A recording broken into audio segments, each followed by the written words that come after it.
Editing, जिसको बहुत से यूट्यूबर क्रिएटिविटी से यूज करके ऑडियंस को अपनी तरफ अट्रैक्ट कर रहे हैं। इन्हीं में से एक मैग्नेटाइज मीडिया, जो अपनी वीडियो को पीसी में एडिट करते हैं। बट हम इस क्लिप का ब्रेकडाउन मोबाइल में करेंगे। प्रैक्टिकल स्टार्ट करने से पहले 3D का बेसिक कंसेप्ट क्लियर कर लेते हैं। 3D कैमरा लुक और फंक्शन लाइक रियल कैमरे की तरह ही है। इसको कंट्रोल करने के लिए हमें 3 डायमेंशन दिए जाते हैं, विच इज एक्स, वाई और जी एक्सिस। एक्स वाई तो तुम्हें हर ऐप में मिल ही जाएगा, बट जी एक्सिस तुम्हें स्पेसिफिक ऐप में ही मिलता है, जैसा कि अलाइट मोशन। जी एक्सिस को यूज करके हम 3D स्पेस क्रिएट करते हैं। और हाँ, इसके मटेरियल पैक का लिंक डिस्क्रिप्शन में दे दिया है, उसको डाउनलोड कर लेना। अलाइट मोशन को ओपन करके प्लस पर टाइप करना है, देन यूट्यूब रेशियो को सिलेक्ट करके यहाँ से प्रोजेक्ट को क्रिएट कर लेंगे। अब राइट साइड प्लस पर क्लिक करके मीडिया पर आ जाना है, देन इमेज को ऐड कर लेती हूँ। अब इसे स्क्रीन में फिट करने के लिए टॉप राइट साइड पर क्लिक करना है, देन फिल कंपोजिशन पर टाइप करके इसे स्क्रीन में फिट कर लेंगे। अब टाइमलाइन को जूम आउट करके लेयर की टाइम ड्यूरेशन को यहाँ से इंक्रीज कर लेंगे।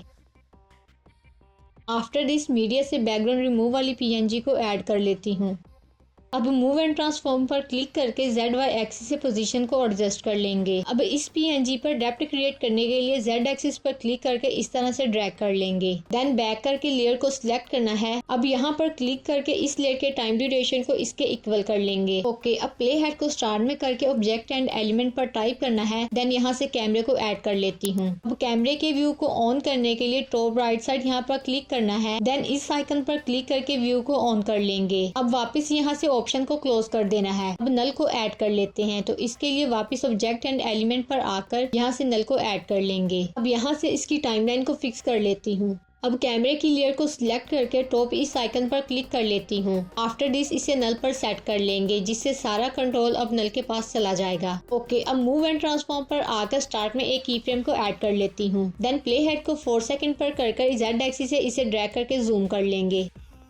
अब एनिमेशन को स्मूथ करने के लिए यहाँ से इस ग्राफ को ऐड कर लेती हूँ। डिस्प्ले हेड को 9 सेकंड पर करके मूव एंड ट्रांसफॉर्म पर आ जाना है, देन Z एक्सिस से इसे ड्रैग करके इस तरह से पीछे कर देंगे। यहाँ पर आकर ये इमेज फुल शो नहीं हो रही, तो इसके लिए इमेज की लेयर को सिलेक्ट करके मूव एंड ट्रांसफॉर्म पर आ जाना है। आफ्टर दिस यहाँ से स्केल को छोटा कर लेंगे। ओके, अब प्ले हेड को सेकंड की फ्रेम पर करके यहाँ से इस ग्राफ को ऐड कर लेती हूँ, देन इसे थोड़ा एडजस्ट कर लेती हूँ।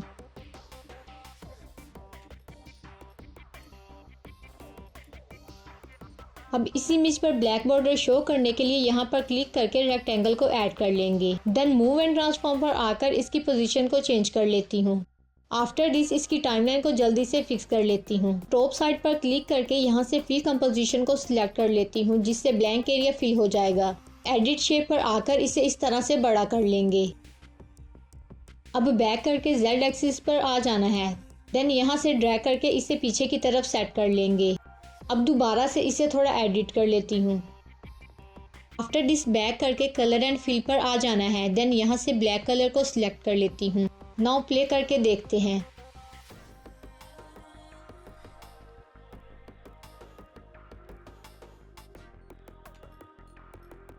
ओके, अब बैक में शो होने वाली इमेज को ऐड कर लेते हैं, तो इसके लिए मीडिया पर आकर यहाँ से इसे ऐड कर लेंगे। देन टाइमलाइन को फिक्स कर लेती हूँ। अब टॉप पर क्लिक करके यहाँ से फिल कंपोजिशन को सिलेक्ट कर लेना है।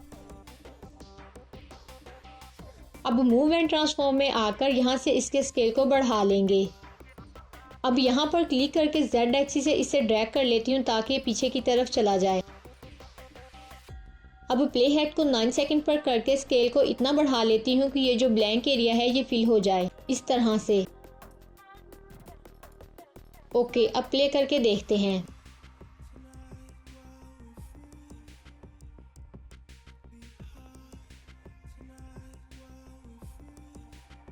यहाँ तक कंप्लीट हो जाए तो मीडिया से मैन वाली PNG को ऐड कर लेती हूँ। यहाँ पर सेट कर लेना है। देन Z एक्सिस से इसे बाहर निकालकर इस आइकन पर क्लिक करके यहाँ से स्केल को बढ़ा लेती हूँ। अब इसकी टाइमलाइन को फिक्स कर लेती हूँ। नाउ प्ले करके देखते हैं।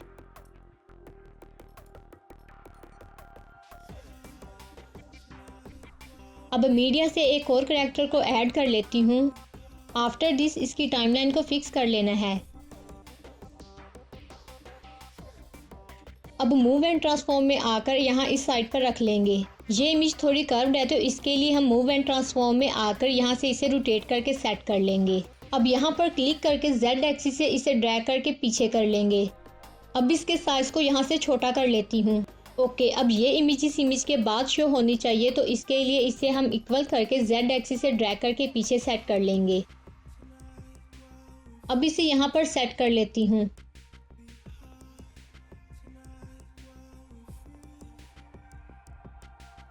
नाउ प्ले करके देखते हैं।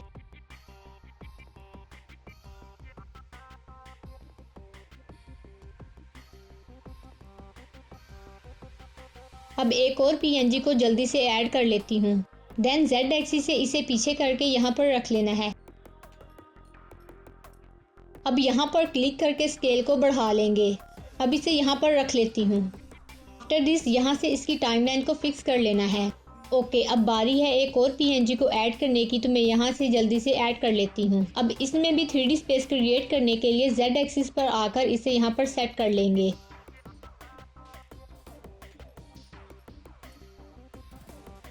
देन स्केल को इंक्रीज करके यहाँ पर रख लेती हूँ। नाउ प्ले करके देखते हैं।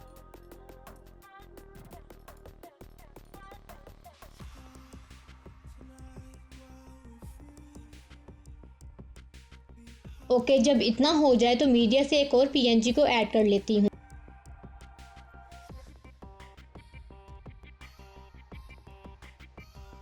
देन मूव एंड ट्रांसफॉर्म में आकर Z एक्सिस से इसे भी पीछे सेट कर लेंगे।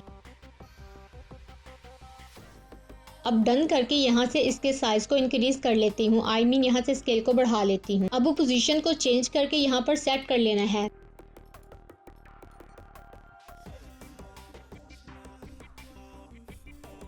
नाउ सेम लाइक दिस एक और इमेज को ऐड करके दूसरी साइड पर सेट कर लेना है।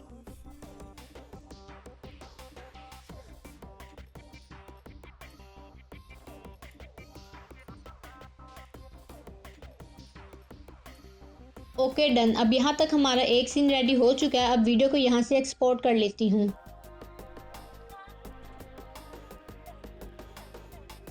नाउ सी दिस, मैंने न्यू प्रोजेक्ट क्रिएट करके उसमें वीडियो को ऐड कर रखा है। अब वीडियो को सिलेक्ट करके इफेक्ट पर क्लिक करना है। अगेन ऐड इफेक्ट पर आकर सर्च कर लेंगे फ्लिप लेयर। आफ्टर दिस यहाँ से इफेक्ट को ऐड कर लेंगे। नाउ प्ले हेड को 9 सेकंड पर करके एंगल पर की फ्रेम को ऐड कर लेती हूँ। थोड़ा ड्रैग करके डिस्टेंस पर भी की फ्रेम को ऐड कर लेना है। अब एक्सिस के एंगल को 90 कर लेना है। ओके, अब प्ले हेड को 13 सेकंड पर करके एंगल की प्रॉपर्टीज को चेंज कर देना है। अब नीचे आकर डिस्टेंस की प्रॉपर्टीज को भी चेंज कर लेती हूँ। इसे 100 करके बैक कर लेना है। ओके, अब व्हाइट बॉर्डर क्रिएट करने के लिए प्लस पर क्लिक करके रेक्टेंगल को ऐड कर लेती हूँ। अब मूव एंड ट्रांसफॉर्म में आकर इसके स्केल को बढ़ा लेना है। देन एडिट शेप पर क्लिक करके इसे एडिट कर लेंगे। अब प्ले हेड को स्टार्ट में करके इसे वापस एडिट कर लेती हूँ। देन बैक करके कलर एंड फिल पर आकर व्हाइट कलर को सिलेक्ट कर लेंगे। ओके, अब बैक करके Z एक्सिस से डेप्थ को क्रिएट कर लेंगे। इफेक्ट को ऐड कर लेना है तो इसके लिए इफेक्ट पर आकर यहाँ से इसकी कॉपी कर लेना है। देन रेक्टेंगल को सिलेक्ट करके इफेक्ट पर आ जाना है एंड लेफ्ट साइड डॉट पर क्लिक करके पेस्ट कर देना है।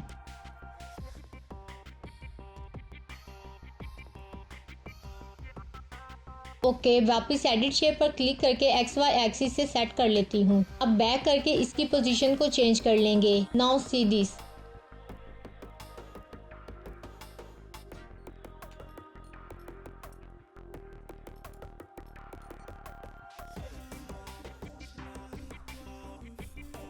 ओके, अब प्लस पर क्लिक करके मीडिया से टेबल वाली PNG को ऐड कर लेती हूँ। आफ्टर दिस जब इतना हो जाए तो मूव एंड ट्रांसफॉर्म में आकर इसके स्केल को बढ़ा लेना है। देन प्लस पर क्लिक करके सर्कल वाली शेप को ऐड कर लेंगे। अब इसके स्केल को बढ़ाकर यहाँ पर इस तरह से सेट कर लेती हूँ।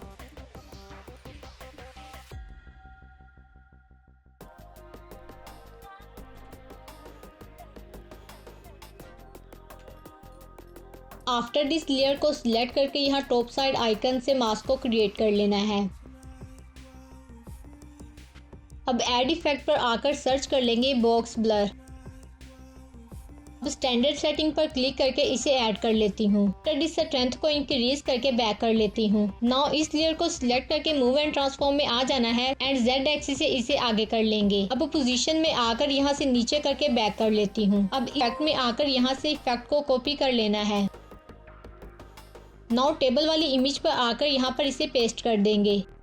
और बैक करके मूव एंड ट्रांसफॉर्म में आ जाना है। देन जेड एक्सिस से इसे पीछे की तरफ सेट कर लेंगे। ओके, जब यहाँ तक हो जाए तो प्ले हेड को इस की फ्रेम के इक्वल कर लेना है। देन यहाँ पर क्लिक करके डिस्टेंस से की फ्रेम को रिमूव कर लेती हूँ। इसी तरह से इस की फ्रेम को भी रिमूव कर लेना है। After this move and transform में आकर यहाँ से स्केल को बढ़ा लेना है। अब इसकी पोजीशन को सेट कर लेती हूँ। अब बैकग्राउंड क्रिएट करने के लिए प्लस से रेक्टेंगल शेप को ऐड कर लेना है। देन टॉप राइट साइड पर क्लिक करके यहाँ से फिल कंपोजिशन को सिलेक्ट कर लेना है। अब कलर एंड फिल में आकर यहाँ से ब्लैक कलर को सिलेक्ट कर लेती हूँ। आफ्टर दिस जल्दी से इसकी टाइमलाइन को फिक्स कर लेती हूँ। ओके, अब मूव एंड ट्रांसफॉर्म में आकर जेड एक्सिस से इसे सेट कर लेंगे। देन स्केल को बढ़ा लूंगी। नाउ बैक करके इसे प्ले करके देखते हैं।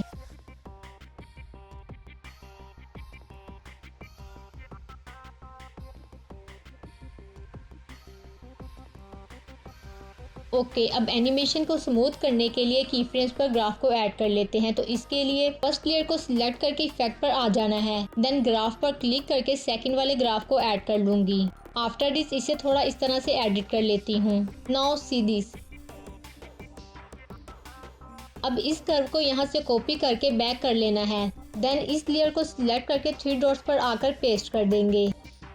अब इस लेयर पर भी इफेक्ट को पेस्ट कर लेंगे। Now see this.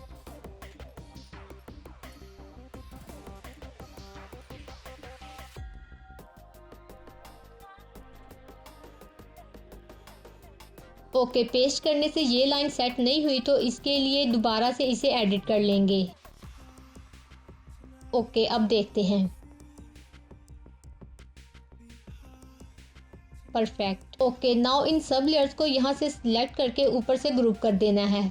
ओके, अब बारी है यहाँ पर 3D कैमरा ऐड करने की। तो ऑब्जेक्ट ऐड एलिमेंट पर आकर कैमरे को ऑन कर लेंगे। कैमरा तो ऐड हो चुका है बट हम कैमरे के प्रोस्पेक्टिव से नहीं देख पा रहे, तो इस आइकन पर क्लिक करके यहाँ से व्यू को ऑन कर लेंगे। अब वापस इसे क्लोज कर देंगे। अब अगेन ऑब्जेक्ट एंड एलिमेंट पर आकर यहाँ से नल को ऐड कर लेती हूँ। अब इसकी टाइमलाइन को फिक्स कर लेती हूँ। नाउ जहाँ पर एनिमेशन एंड हो रही है वहाँ पर प्ले हेड को करके की फ्रेम को ऐड कर लेना है।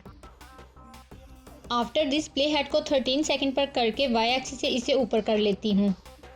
देन मीडिया से इमेज को ऐड करके टाइमलाइन को फिक्स कर लेना है। अब मूव एंड ट्रांसफॉर्म में आकर स्केल को बढ़ा लेना है। देन इसे यहाँ पर सेट करके बैक कर लेती हूँ। टेबल की ये साइड क्रिएट करने के लिए प्लस पर क्लिक करके टेबल वाली पीएनजी को ऐड कर लेना है। अब जल्दी से इसकी टाइमलाइन को फिक्स कर लेती हूँ।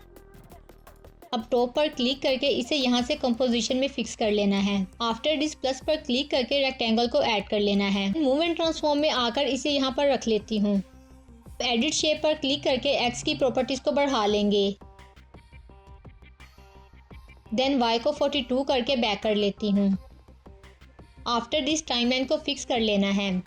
अब इस स्ट्रिप और टेबल वाली पीएनजी को यहाँ से सिलेक्ट करके ऊपर से मास्क को क्रिएट कर लेना है। ओके, अब मूव एंड ट्रांसफॉर्म में आकर यहाँ से इसकी पोजीशन को सेट कर लेंगे इस तरह से।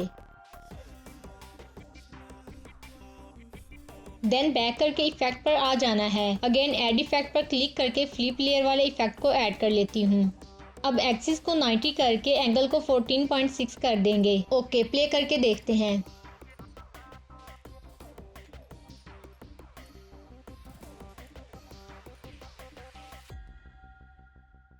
ओके, अब करैक्टर की आईज में फायर शो करने के लिए यहाँ से पीएनजी को ऐड कर लेती हूँ। देन मूव एंड ट्रांसफॉर्म में आकर इसे यहाँ पर रख लेंगे। अब बैक करके ब्लेंडिंग एंड ओपेसिटी पर क्लिक करना है। देन इस मोड को ऑन कर लेंगे। आफ्टर दिस बैक करके ऐड इफेक्ट पर आकर सर्च कर लेंगे टर्बुलेंट डिस्प्लेस और इसको यहाँ से ऐड कर लेती हूँ।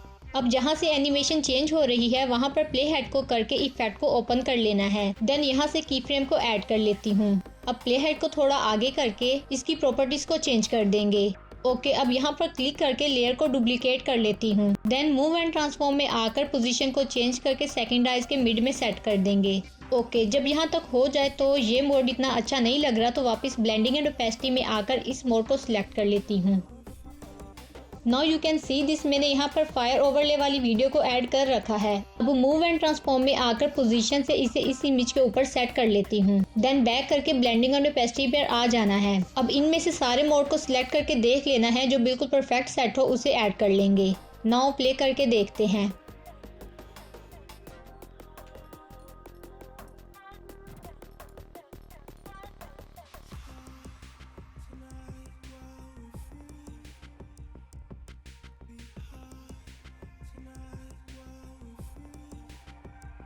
अब इस पर शेडो को ऐड कर लेंगे, तो इसके लिए लेयर को सिलेक्ट करके एडिट ग्रुप पर क्लिक करना है। देन व्हाइट रेक्टेंगल को सिलेक्ट करके इफेक्ट पर आ जाना है।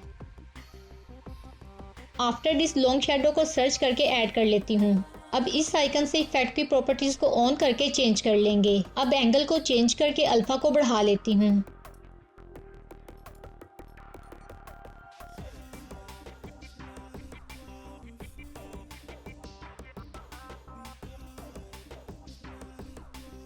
ओके, फाइनल प्ले करके देख लेते हैं।